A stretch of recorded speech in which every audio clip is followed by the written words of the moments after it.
and welcome to this YouTube video. Today I'm going to be sharing with you a short clip from my Get to Know Your Camera course. The reason I'm doing this is to A, give you a little bit of information that is provided in the course for free, but also to give you a little bit of a taste of what my courses are like, what it's like to work with me. If you do want more information on the course, the link is in the description, so make sure you go and check that out. And if you do have any questions, just drop them in the comments here for me. So let's get started.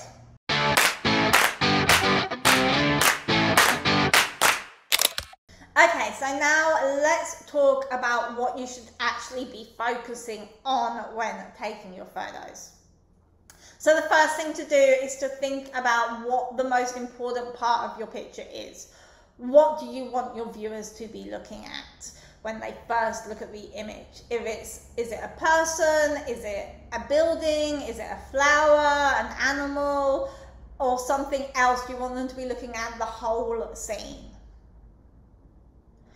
So again, that viewer's eye will be drawn to the sharpest part of the image. So what you are focusing on is what your viewer will look at first.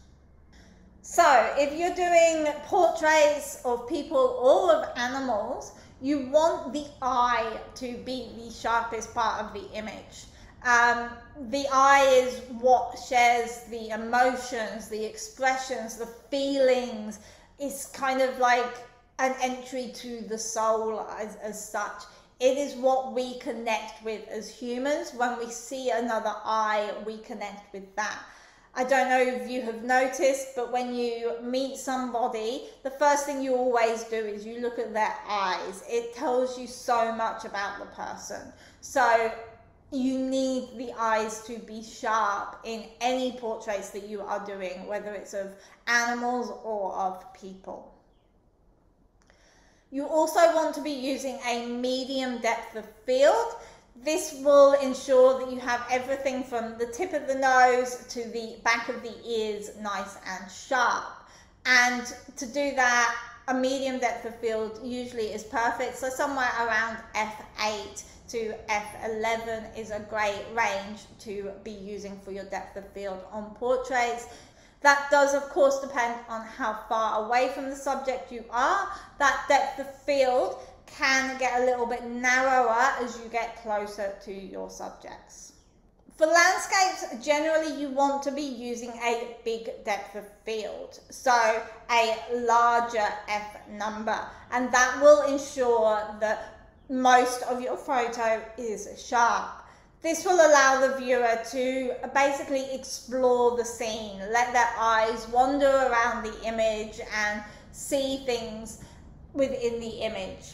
Generally with landscape photography, we use composition more as a way to guide our viewer through the photo than with focus. So having the whole scene as sharp as possible is the best way to work with landscape photos. In terms of where to put your focus point, the best way to work with landscape photos is to put your focus points about 1/3 of the way up the image.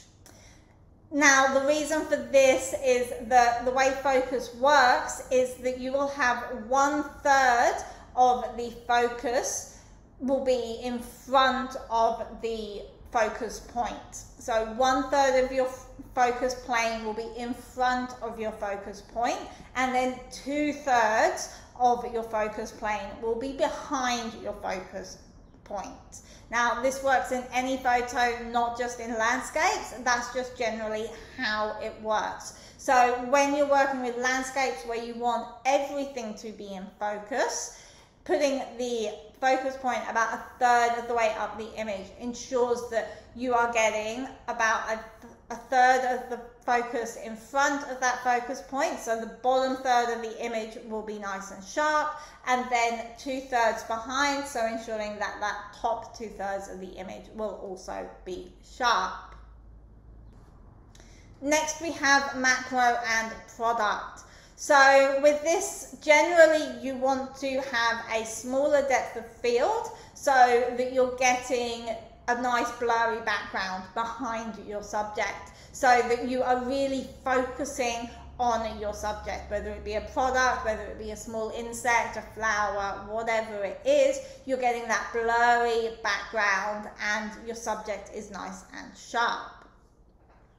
What you want to do is focus on the front of your subject. So like I have here with this candle, I focused on the label to make sure that that is nice and sharp, because that's what I want the viewer to be looking at. Again, if you're photographing insects or other small animals, you want the eye to be sharp. So make sure that you are focusing on the eye. And with flowers, you want to be focusing somewhere on the petals, and just experiment with your depth of field as to how much you actually want to be getting in focus with your flowers. So again, flowers and plants, you probably want to be using a medium to a larger depth of field, depending how close you are to the subject.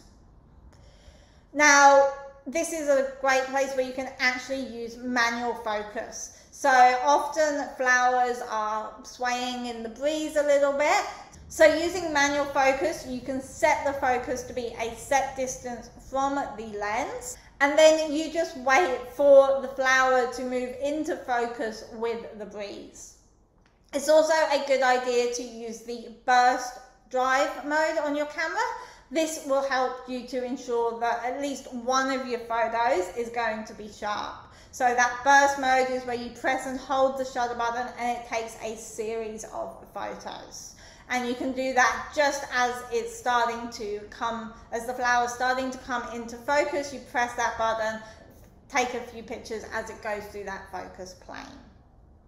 Finally, we have sport. So with sport, you generally want to have a smaller depth of field, so again you are getting that blurry background.